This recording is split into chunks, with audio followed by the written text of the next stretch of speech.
बहुत समय पहले की बात है। एक छोटे से गांव में जानवी नाम की एक लड़की रहती थी। उसके पिताजी एक छोटे किसान हैं और माँ एक गृहिणी है, जिनका स्वास्थ्य खराब रहता था। जानवी ही अपनी माँ की देखभाल और खेत में काम करती है। जानवी बहुत ही सुंदर और दयालु थी। लड़की के पापा फूलों की खेती करते थे। जानवी की माँ दिल की रोगी थी। जानवी ही उनकी देखरेख करती और खेत पर पापा का हाथ बटाती।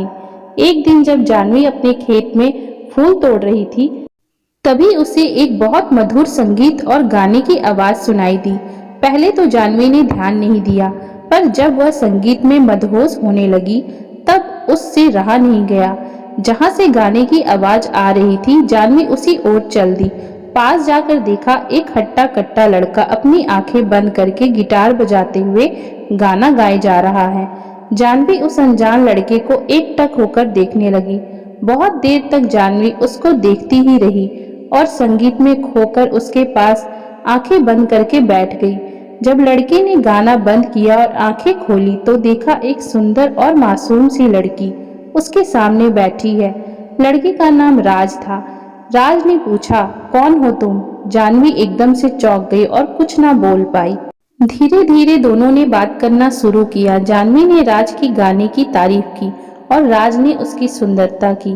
राज पड़ोस के ही गांव का लड़का था, जिसको संगीत में बहुत रुचि थी, पर घर वालों के कहने पर वह शहर में पढ़ाई करने गया था और नौकरी न मिलने की वजह से गांव वापस आ गया था। उस दिन दोनों बैठकर घंटों बात करते रहे और दोस्त बन गए। जानवी को राज पसंद आ गया और दोनों रोज मिलने लगे। बहुत कम समय में दोनों एक दूसरे के प्यार में पड़ गए। जानवी को अपनी किस्मत में पाकर राज बहुत खुश रहने लगा और उसकी यह खुशी ज्यादा दिन तक की नहीं थी। एक दिन जानवी के पिता दोनों को एक साथ पकड़ लिया और राज को दोबारा उनके गांव में आने से रोक दिया। जानवी ने अपने पिता को समझाने की कोशिश की, पर उसके पिता एक गाने वाले के सख्त खिलाफ थे। जब जानवी की मां को यह पता चला, तो उनकी तबीयत और बिगड़ गई। इस बात से परेशान होकर जानवी ने राज से फोन पर भी बात करना बंद कर दिया। राज ने मायूस होकर गांव को छोड़ दिया। देखते देखते समय गुजरता गया और जानवी की शादी की बात चलने लगी, पर जानवी अब तक राज को भूल नहीं पाई थी। उसको राज का वह वादा याद आता था जो उससे वो करके गया था। चाहे जितना भी वक्त लग जाए, मैं एक दिन कामयाब होकर तुम्हें लेने जरूर आऊंगा। मैं मरते दम तक बस तुमसे ही प्यार करूंगा।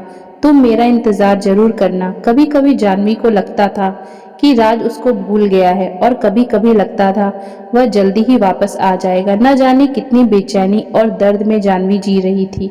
न वह किसी से कुछ कह सकती थी और न अपने प्यार को भूल सकती थी। एक दिन एक लंबी सी गाड़ी उसके घर के बाहर आकर रुकी, जिसके पीछे गांव के बच्चे दौड़ रहे थे। इससे पहले गांव में इतनी महंगी गाड़ी कभी नहीं आई थी। गाड़ी देखकर ही मोहल्ले के सभी लोग जमा हो गए। आराम से घर के गेट खोलते हुए जैसे ही राज अंदर पहुंचा, जानवी ने देखते ही उसे दौड़कर गले लगा लिया। जानवी की मां अंदर लेटी थी। राज और जानवी दोनों गले लगकर रोने लगे। दोनों एक दूसरे के प्यार को महसूस कर रहे थे। दोनों के मन से सारी शंकाएं दूर हो गई और दोनों का प्यार वक्त के साथ बढ़ता गया। जानवी के पापा से राज ने उसका हाथ मांगा और जानवी की मां का इलाज बड़े शहर में करने का वादा किया।